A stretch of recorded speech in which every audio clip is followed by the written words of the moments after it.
Question number 61, permanent magnets are made of. Permanent magnets किस वस्तु के द्वारा बनाए जाते हैं, यानी कि परमानेंट मैग्नेट्स जो होते हैं वह ज्यादातर किस धातु से बनते हैं। इसका करेक्ट आंसर है स्टील। परमानेंट मैग्नेट्स जो हैं वह ज्यादातर स्टील मिनरल से बनाए जाते हैं। Question number 62, during a fog the visibility is reduced, this is because of which phenomena. Fog जब पड़ती है तो उसके दौरान विजिबिलिटी जो है वो आगे पीछे दिखना जो है वो मिस्ट में धुंध में कम हो जाता है। तो this is because of which phenomena, ये किस इफेक्ट की वजह से ऐसा होता है। तो इसका आंसर है स्कैटरिंग ऑफ लाइट।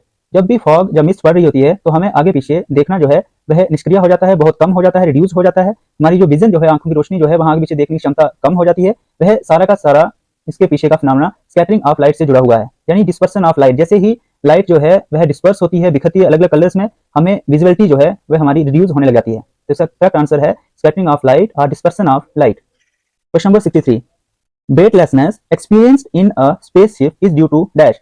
वजन का कम होना experience in a spaceship is due to किसकी वजह से, यानी कि जब भी कोई अंतरिक्ष में स्पेसशिप में ऊपर बैठ के अंतरिक्ष में जाता है, एस्ट्रोनॉट्स या कुछ भी जाते हैं, तो उनका जो आपसी वजन का जो कम हो जाना, वेट का लेस हो जाना, वह किस वजह से होता है। तो इसका करेक्ट आंसर है एब्सेंस ऑफ ग्रेविटी। यानी कि जब भी एस्ट्रोनॉट्स या कोई भी व्यक्ति अगर अर्थ से इसकी ग्रेविटी के बाहर चला जाता है और किसी स्पेस में चला जाता है तो वहां जाकर उसका वेट जो है वो ऑटोमेटिकली लेस हो जाएगा, कम हो जाएगा, रिड्यूस हो जाएगा। और उसके पीछे का जो है वजह जो है वह ग्रेविटी का वहां ना होना है, यानी कि एब्सेंस ऑफ ग्रेविटी की कमी की वजह से वेट का लेस हो जाता है। Question number 64, which device is used to find submerged object.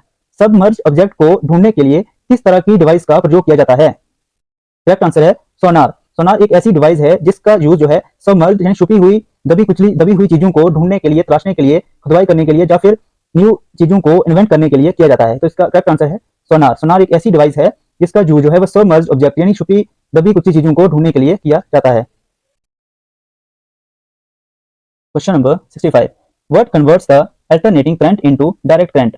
यानी कि एसी को डीसी में किस की वजह से, किसकी सहायता से कन्वर्ट किया जाता है। यानी कि what converts the alternating current into direct current. Alternating current को डीसी में किसकी सहायता से बदला जाता है। करेक्ट आंसर है रेक्टिफायर। रेक्टिफायर एक ऐसी डिवाइस है जिसकी सहायता से हम अल्टरनेटिंग करंट यानी एसी को डीसी डायरेक्ट करंट में कन्वर्ट कर सकते हैं, बदल सकते हैं। Question number 66, which element is used as a moderator in nuclear reactors. किस एलिमेंट का प्रयोग मॉडरेटर के तौर पर किया जाता है न्यूक्लियर रिएक्टर्स में। इसका करेक्ट आंसर है ग्रेफाइट। ग्रेफाइट का प्रयोग जो है हम मॉडरेटर के तौर पे करते हैं न्यूक्लियर रिएक्टर्स में। क्वेश्चन नंबर 67, विच device converts light energy into electric energy. कौन सी डिवाइस का यूज करके हम लाइट एनर्जी को इलेक्ट्रिक एनर्जी में बदल सकते हैं, यानी कि लाइट ऊर्जा को इलेक्ट्रिक बिजली ऊर्जा में हम किस डिवाइस की सहायता से कन्वर्ट बदल सकते हैं। करेक्ट आंसर है photo electric cell. Photo electric cell की सहायता से हम लाइट एनर्जी को इलेक्ट्रिक एनर्जी में बदल सकते हैं। Question number 68, the unit of power of lens is called dash. Unit power जो है लेंस का, उसे हम क्या कहते हैं। तो इसका करेक्ट आंसर है dioptre. Dioptre is the unit of power of lens. Question number 69, what is the unit of radio activity. Radio activity के यूनिट को हम क्या कहते हैं। तो रेडियो एक्टिविटी जो है उसके यूनिट को क्यूरी कहा जाता है। Question number 70, an object has to attain the velocity of dash to escape from earth atmosphere. Earth atmosphere से एस्केप करने के लिए किसी भी ऑब्जेक्ट को कितनी वेलोसिटी, कितनी स्पीड, कितनी वेलोसिटी जो है वह सिंपली रफ्तार चाहिए। उसका है 11.2 किलोमीटर पर सेकंड। किसी भी ऑब्जेक्ट को इतनी मिनिमम जो है 11.2 किलोमीटर पर सेकंड की वेलोसिटी चाहिए to escape from earth atmosphere.